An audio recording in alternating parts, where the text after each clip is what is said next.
अस्सलाम वालेकुम। आज जो टॉपिक हम डिस्कस करेंगे ये है इलेक्ट्रोकेमिकल सीरीज़। इससे प्रीवियस लेक्चर में हम इलेक्ट्रोड पोटेंशियल किसी भी इलेक्ट्रोड का किस तरह मालूम करते हैं इस चीज़ को डिस्कस कर चुके हैं। मसलन हमने प्रीवियस लेक्चर में दो चीज़ों के इलेक्ट्रोड पोटेंशियल को मेजर किया था, एक था कॉपर और एक था जिंक।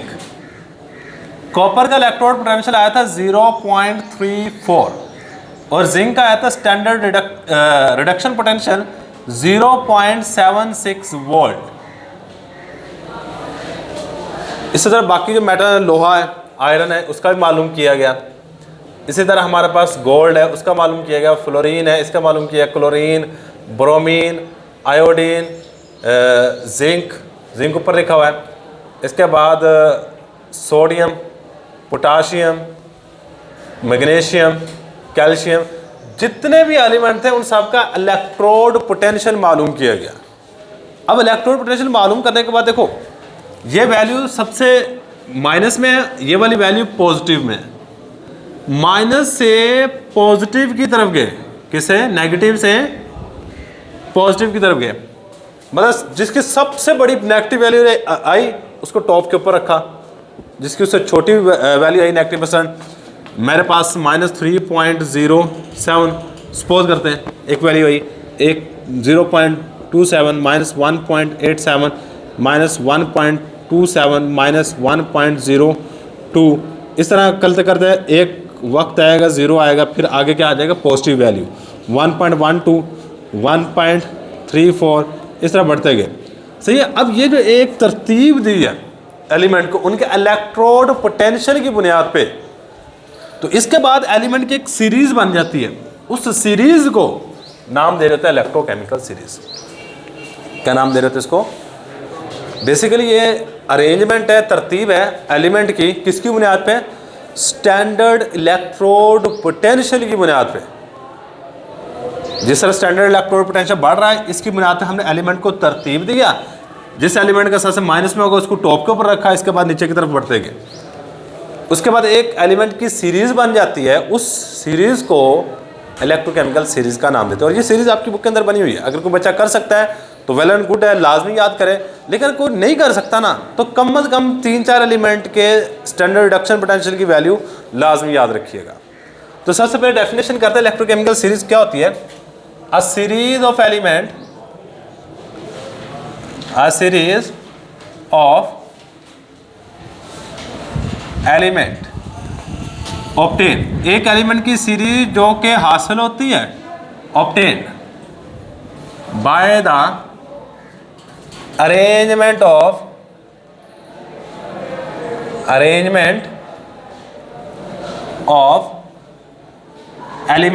एलिमेंट को तरतीब देने से, element on the basis of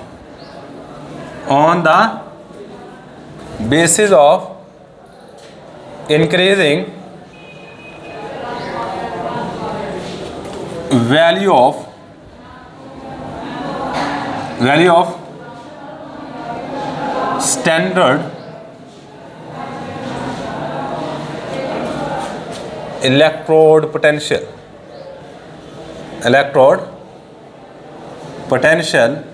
इस शय को हम नाम दे रहे थे is called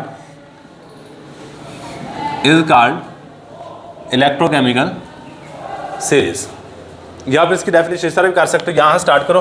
the arrangement of elements on the basis of increasing value of standard electrode potential. एक थोड़ी सी चीज़ बीच में रहेगी, ये सारी चीज़ें हम मालूम किस तरह कर रहे होते हैं? हाइड्रोजन इलेक्ट्रोड का इस्तेमाल करके, जिसको हमने शी भी कहा था, SHE, स्टैंडर्ड हाइड्रोजन इलेक्ट्रोड। इसका इस्तेमाल करके हमने सारी की सारी वैल्यू मालूम की है। सही है। तो standard electrode potential on hydrogen scale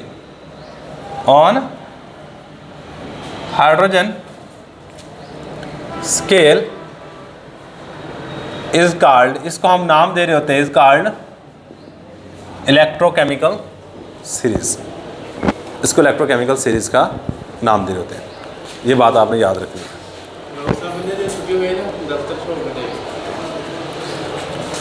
तो बच्चे ये हमारे पास इसकी डेफिनेशन आ गई। अब इसमें ना कुछ बातें हैं और ये याद रखिएगा, ये वाला टॉपिक की बात की जाए एग्जामिनेशन पॉइंट ऑफ व्यू से, तो एग्जामिनेशन पॉइंट ऑफ व्यू से ये मोस्ट इंपॉर्टेंट लॉन्ग क्वेश्चन है। याद रखिएगा ये वाला topic examination point of view से मोस्ट इंपॉर्टेंट लॉन्ग क्वेश्चन है, पास्ट पेपर में बहुत दफ़ा आ चुका है।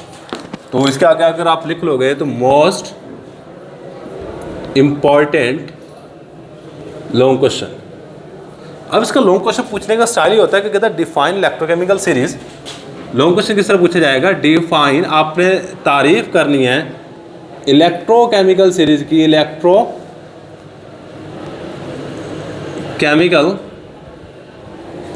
Series and give its application, and give its applications, और इसकी आपने एप्लीकेशंस भी बतानी है। अच्छा, इलेक्ट्रोकेमिकल सीरीज की मैं थोड़ी सी चीज़ें यहाँ बना दूँ, ये एक्सप्लेनेशन आपने करनी नहीं है, हम डायरेक्ट इसकी एप्लीकेशन पे जाएंगे। भाई अगर इलेक्ट्रोकेमिकल सीरीज देखी जाए तो सबसे टॉप के ऊपर है लिथियम। लिथियम जब एक इलेक्ट्रॉन लेता है तो ये लिथियम बना देता है, और इसके स्टैंडर्ड रिडक्शन पोटेंशियल की वैल्यू हमारे पास है ई नॉट की वैल्यू -3 पॉइंट समथिंग है। क्या -3 पॉइंट समथिंग है भाई, 3.045 है, अगर 3 भी लिख लो कोई मसला नहीं है, 3.045 है। इससे थोड़ा सा नीचे आ जाओ तो थोड़ा सा नीचे आपको मिलेगा Zn+2। जब 2 इलेक्ट्रॉन लेगा तो ये कन्वर्ट होगा जिंक में, और इसके ई नॉट की वैल्यू हमारे पास जो है वह 0 माइनस में, -0 पॉइंट। इसके बीच में एलिमेंट आते हैं, याद रखिएगा, इसके बीच में काफ़ी सारे एलिमेंट आ रहे हैं, वो मैं नहीं लिख रहा, मैं वही एलिमेंट लिख रहा हूँ जो एग्जामिनेशन पॉइंट से मोस्ट इंपॉर्टेंट है। याद रखिए वही एलिमेंट लिख रहा हूँ जो आगे यूज़ भी होंगे, सही है। तो इसकी आएगी -0.76 वोल्ट। थोड़ा सा नीचे आ जाओ, हम मिलेगा हाइड्रोजन। ये 2 इलेक्ट्रॉन लेता है और हमारे पास हाइड्रोजन गैस बनती है, और यहाँ पे जो ई नॉट की वैल्यू है वो है 0.0000 वोल्ट। थोड़ा सा और नीचे आओ तो आपको मिलेगा कॉपर +2, 2 इलेक्ट्रॉन लेके कन्वर्ट हो जाता है कॉपर में, और यहाँ पे जो ई नॉट की वैल्यू आ रही होती है हमारे पास वो है ई नॉट = 0.34 वोल्ट। देखो पहले माइनस में थी, ये माइनस में बहुत बड़ी वैल्यू है, ये उससे छोटी है, फिर 0 गई, फिर प्लस में आ गई। और लास्ट वाला एलिमेंट ये याद रखना और रख लीजिएगा, फ्लोरीन है। जब आप 2 इलेक्ट्रॉन लेता तो it is converted into fluorine gas. किस में कन्वर्ट होगा, फ्लोरीन गैस में, और इसकी जो ई नॉट की वैल्यू है ये है प्लस में 2.87 वोल्ट, प्लस में 2.87। और इनके दरमियान में एलिमेंट काफ़ी सारे आ रहे हैं, ये बात याद रखना। मैंने वही लिखे हैं जो इंपॉर्टेंट है, जिनको हमने आगे यूज़ करना है। तो अगर सारे एलिमेंट आप बुक वाले याद कर लेते हो तो वेल एंड गुड है, अगर नहीं याद कर सकते तो कम से कम इतने तो याद रखो ना। अच्छा, अब ये वाले टॉपिक की मैं अगर बात करूं एमडी कैट के हवाले से, मुझे मोस्ट इंपॉर्टेंट टॉपिक है। क्या है? मोस्ट इंपॉर्टेंट टॉपिक है, इंतहा की दफ़ा पूछा हुआ है पास पेपर में। आपके एंट्री टेस्ट के सवाल निकाल के पेपर चेक करो, वहाँ पे सवाल आए हुए हैं। किस तरह सवाल पूछे जाते हैं वो मैं आपको साथ साथ बताता रहूँगा। चलो जी स्टार्ट करते हैं, एप्लीकेशन की बात कर लेते हैं। यह था इलेक्ट्रोकेमिकल सीरीज में मैं कुछ एलिमेंट लिखे हैं, applications.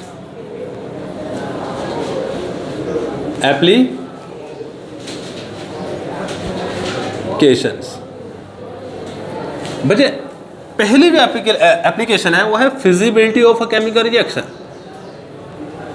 Feasibility of a chemical reaction, chemical reaction.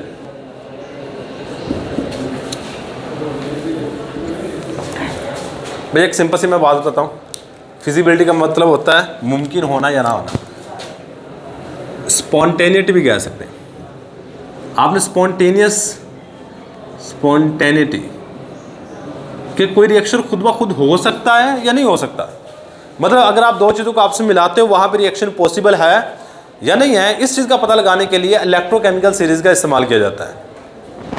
अब किस तरह इस्तेमाल किया जाता है, ये वाली जो वैल्यू लिखी हुई है ना, इन वैल्यू का इस्तेमाल करके हम इलेक्ट्रोकेमिकल सीरीज का इस्तेमाल करेंगे। अच्छा एक और बात याद रखिएगा, ये बुक में किसी जगह पे लिखा हुआ, हालांकि मोस्ट इंपॉर्टेंट चीज़ है भैया। अगर आपके पास E0 ऑफ ये जितनी भी वैल्यू है, याद रखिएगा आपकी बुक में जितनी भी वैल्यू ये वाली दी हुई हैं, ये सारी की सारी यहाँ पे देखो ये क्या कर रहा है, इलेक्ट्रॉन को गेन कर रहा है, ले रहा है, और gain of electron is known as reduction. और ये जितनी भी वैल्यू लिखी हुई है ये लिखी हुई है स्टैंडर्ड रिडक्शन पोटेंशियल। किसकी वैल्यू? Standard reduction potential. सही है, मतलब इसको अगर मैं लिखूं तो ये इस तरह लिखेंगे, ई नॉट रिडक्शन। ये पोटेंशियल के लिए वर्ड इस्तेमाल किया, अगर नॉट ऊपर लगा दिया वो होता है स्टैंडर्ड, और आर से मुराद क्या है? रिडक्शन। बच्चे अगर आपके पास स्टैंडर्ड रिडक्शन पोटेंशियल की वैल्यू मौजूद है और आपने निकालनी है स्टैंडर्ड ऑक्सीडेशन पोटेंशियल की वैल्यू, कौन सी वैल्यू निकालनी है? स्टैंडर्ड रिडक्शन पोटेंशियल की वैल्यू मौजूद है और स्टैंडर्ड ऑक्सीडेशन पोटेंशियल की वैल्यू निकालना चाहते हैं, तो सिंपल सा तरीकाकार है। अगर आप स्टैंडर्ड ऑक्सीडेशन पोटेंशियल की वैल्यू निकालना चाहते हैं, that's value will be equal to minus into E naught of, मतलब अगर जो भी आपके पास रिडक्शन वैल्यू मौजूद होगी उसको माइनस से मल्टीप्लाई कर दो। मतलब जिंक की स्टैंडर्ड रिडक्शन पोटेंशियल की वैल्यू ये वाली है, तो स्टैंडर्ड ऑक्सीडेशन पोटेंशियल की वैल्यू क्या होगी? प्लस में 0.76। कॉपर की स्टैंडर्ड रिडक्शन पोटेंशियल की, ये जितनी भी दी हुई है मैंने फिर बता रहा हूँ ये कौन सी वैल्यू है, स्टैंडर्ड रिडक्शन पोटेंशियल की वैल्यू है। इसकी स्टैंडर्ड रिडक्शन पोटेंशियल की वैल्यू है 0.34, तो स्टैंडर्ड ऑक्सीडेशन पोटेंशियल क्या आएगी? माइनस 0.34। सिंपल सी बात है, सही है। तो ये एक छोटी सी बात याद रखिएगा, स्टैंडर्ड रिडक्शन पोटेंशियल की वैल्यू किस तरह निकालते हैं, वो standard oxidation potential. Standard reduction potential तो आप यहाँ से देखोगे, स्टैंडर्ड ऑक्सीडेशन पोटेंशियल कैसे निकालोगे? माइनस से मल्टीप्लाई करके, तो यहाँ पे हम यही बात लिखेंगे कि electrochemical series can be use to predict the feasibility of a chemical reaction. Electrochemical series का इस्तेमाल हम किसी भी केमिकल रिएक्शन की फिजिबिलिटी, मतलब कि किसी केमिकल रिएक्शन होने के इम्कानात हैं या नहीं है, इस चीज़ का पता लगाने के लिए भी इस्तेमाल कर रहे होते हैं। और किस तरह करते हैं वो भी देखते हैं। Electrochemical series can be used to predict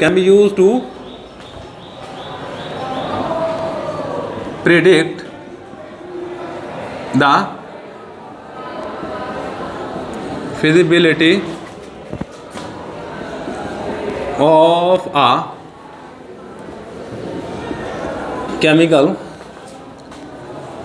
reaction. Feasibility can be predicted, feasibility का अंदाज़ा लगाया जा सकता है predicted by using formula,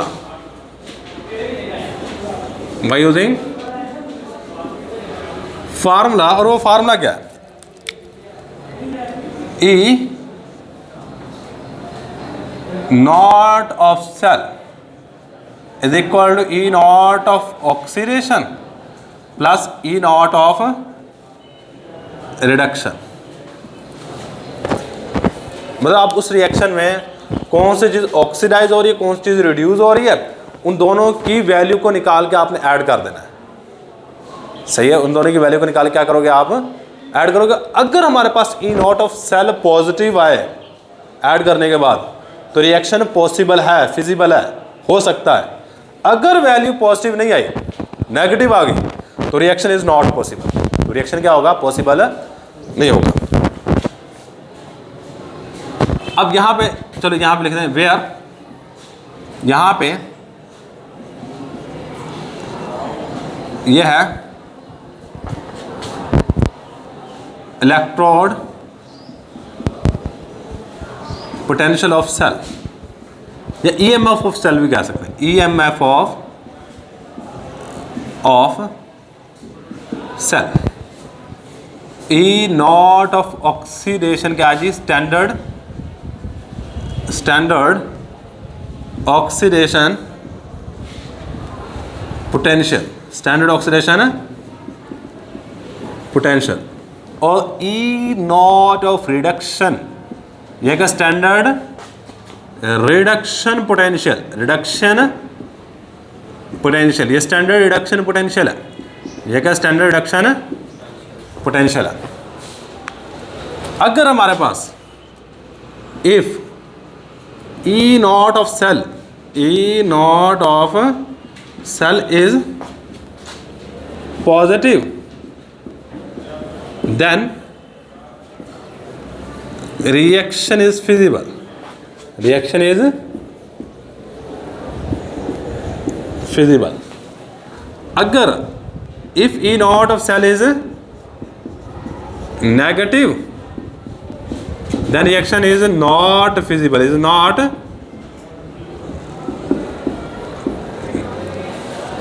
feasible, तो रिएक्शन फिजिबल नहीं होगा। एग्जाम्पल लेते हैं, एग्जाम्पल इसको प्रूव करते हैं कि किस तरह हम इस चीज़ को साबित कर सकते हैं। तो ज़रा गौर कीजिएगा, मैं कहता हूँ एक रिएक्शन है जिसमें जिंक इलेक्ट्रॉन लूज करता है और हमारे पास पीछे हमने जिंक कॉपर सेल पढ़ा था इस तरह का, इन जिंक कॉपर सेल, इन जिंक कॉपर सेल, जिंक क्या करता है जी, Zn इलेक्ट्रॉन लूज करता है और हमारे पास क्या बना देता है, Zn+2 आयन और साथ में यहाँ पे 2 इलेक्ट्रॉन लूज हो जाएंगे। इस तरह कॉपर +2 2 इलेक्ट्रॉन लेता है और ये बन जाता है कॉपर में, ये किस में कन्वर्ट हो जाता है, कॉपर में। सही है। अब ई नॉट ऑफ, देखो यहाँ पे इलेक्ट्रॉन निकाले हैं ना, चेक करो, जिंक ने 2 इलेक्ट्रॉन निकालने दिए हैं और removal of electron is known as oxidation.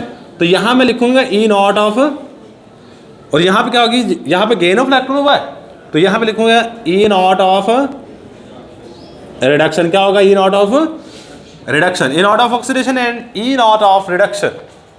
अब गौर करना, ई नॉट ऑफ ऑक्सीडेशन क्या है हमारे पास, ई नॉट ऑफ रिडक्शन की वैल्यू मेरे पास मौजूद है जिंक के। ये जितनी वैल्यू थी मैंने आपको बताया, ये कौन सी है, सारी की सारी वैल्यू रिडक्शन की है। तो ये रिडक्शन में क्या है, 0.76 नेगेटिव का है, किसका है, तो इसको पॉजिटिव में कैसे तब्दील करेंगे, oh sorry, E naught of oxidation से E naught of, sorry E naught of reduction से आप इसको ऑक्सीडेशन में कन्वर्ट करना है तो क्या करूंगा, इसको सिंपल माइनस से मल्टीप्लाई करूंगा तो क्या आंसर आएगा, 0.76। भाई ये वाली चीज़ याद रखिएगा, अगर ये चीज़ समझ आ गई बाकी सारी चीज़ समझ।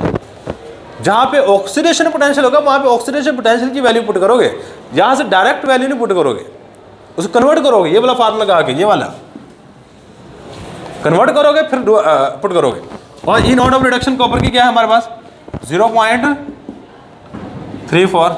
नाउ अब क्या होगा, E naught of cell will be equal to E naught of oxidation, E naught of oxidation plus E naught of reduction. E naught of oxidation की value 0.76 plus 0.34, the answer will be 1.10 volt. अगर यहाँ पे overall reaction लिखा जाए, now overall reaction क्या होगा, zinc plus copper +2 is converted into 2 electron से cancel हो जाएंगे ना, तो ओवरऑल रिएक्शन क्या होगा, एरो के इस साइड पे जो भी चीज़ें बचती हैं उसको इस साइड पे लिखो, मैंने जिंक और कॉपर +2 यहाँ पे लिख दिया, इलेक्ट्रॉन से कैंसिल हो जाएंगे और Zn+2 प्लस कॉपर यहाँ पे लिखूंगा और यहाँ पे ई नॉट ऑफ सेल कितनी आई है जी, ई नॉट ऑफ सेल की वैल्यू यहाँ पे लिखूंगा 1.10 वोल्ट। अब ये जो वैल्यू ये पॉजिटिव है या नेगेटिव है, तो रिएक्शन इज फिजिबल, पॉजिटिव होगा, रिएक्शन पॉसिबल है, this reaction is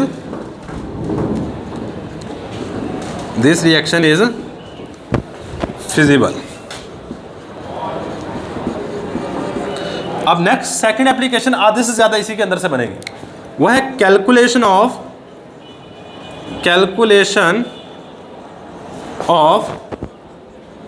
EMF of cell, calculation of EMF of cell.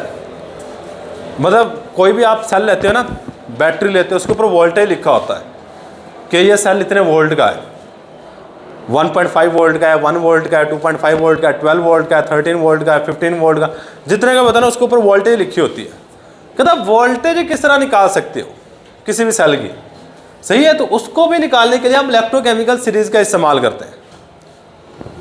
Electrochemical series can be used to determine the electrochemical series is used to determine the EMF of cell by using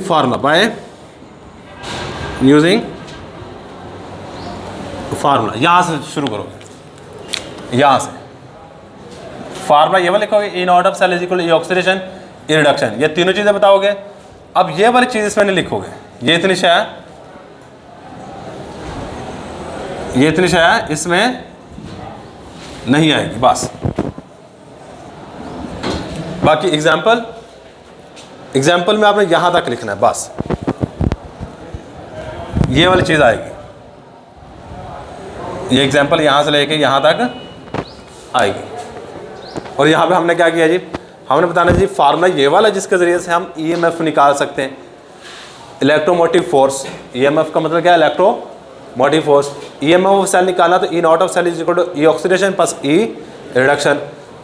ई है electromotive force of cell, ये standard oxidation potential, ये standard reduction potential, ये दोनों चीज़ें बता दी हैं। अब इसके बाद हमने कहा जी अगर हम जिंक कॉपर सेल की बात करें, वहाँ पे ईएमएफ निकालने की कोशिश करते हैं, कितनी ईएमएफ आएगी। तो जिंक कॉपर सेल में जिंक ऑक्सीडाइज हो रहा है, सही है। तो इसकी value in out of oxidation की वैल्यू 0.76 जो कि हमने यहाँ से निकाली है। और कॉपर रिड्यूस हो रहा है और standard reduction potential of copper is 0.34।